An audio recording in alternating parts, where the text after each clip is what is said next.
She's one of the most decorated female gymnasts in American history, and now she is helping to create an event to help up-and-coming gymnasts reach their goals and show that participating in sports can empower girls. We're very excited to have Nastia Liukin with us this morning, and it's great to meet you, first of all, so thanks for coming in.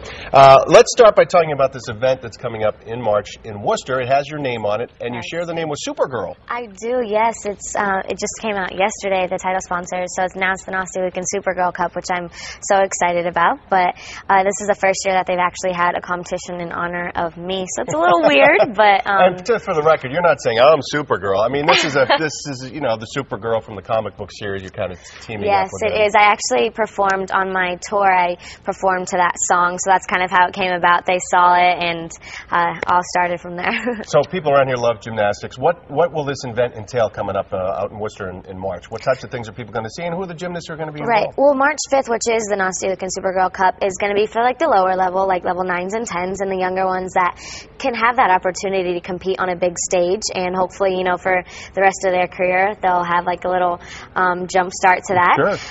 But then the next day, March 6th, is actually the Tyson American Cup, which is going to be a huge international stage, and I've competed and won it in 2006 and 2008. So it's going to be a really fun event, and I think it's great for the little kids to be able to come up and see it. Well, it's 9 and 10-year-old little kids competing. I mean, they are unbelievably good. I think people go out there and see it, they'll be stunned at how talented these kids Definitely. are. Definitely. Let me ask you about the overall goal here, because I know you have been recognized for all your efforts in inspiring young women and young girls to reach their goals. Why is this such an important thing to you? Well, for me, you know, growing up with my parents being gymnasts, I always loved gymnastics, and I just had a pure passion for the sport, and it was just really important for me to set goals and dreams for myself and know that you can never dream too big, and that's what I've always been taught ever since I was a little girl. So hopefully for these girls, for them to be able to come out here and see that, you know, all these things are really possible, and that's kind of what I try and teach little kids is nothing is impossible if you work hard. Let me ask you about growing up with your parents. Both were gymnasts.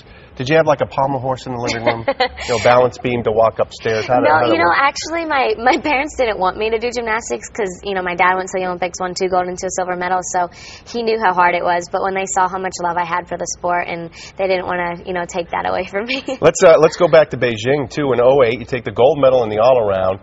And then I think it was, 5 medals overall? Yeah. What was that experience like for you, and to reach the ultimate goal of working so hard, training so hard, and getting the gold medal?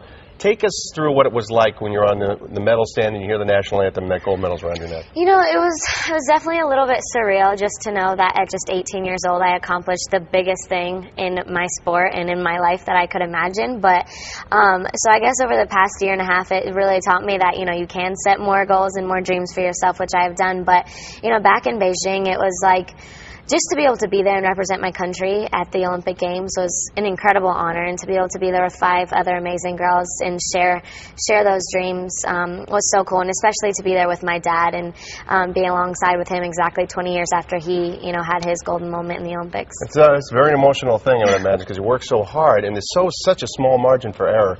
It's remarkable the focus that you guys have, and you're able to pull it off under all that pressure. I don't know how you do it. I tell you, I don't know how you do it. Experience, I guess. Sometimes, I know if I think about it too much, it does get a little surreal. But and the honors and recognitions just keep coming in. You were named one of the 2009 most influential women, along with the likes of Hillary Clinton, Angelina Jolie, Sonia Sotomayor, Oprah Winfrey. You're in a pretty good crowd there. I know, I was. Very shocking. I actually found out through a fan on Twitter. That's how I found out that I was on that list, and then my agent sent it to me as well. But huge honor, and hopefully more to come in the next few years. I'm sure there will be. You're just scratching the surface and just getting started, I'm sure. We want to remind people again what we have going out, the Tyson American Cup and the Nastia Liukin Cup, March 5th and 6th. That's at the DCU Center in Worcester. If you love gymnastics, this is going to be a great 2-day event, so get out and check it out. Ticketmaster.com is how you can get more tickets and more information on it as well. And you can also follow along, Nastia, on Twitter as well, right? Yep. We appreciate it. Congratulations on all your so success, and continue the great work.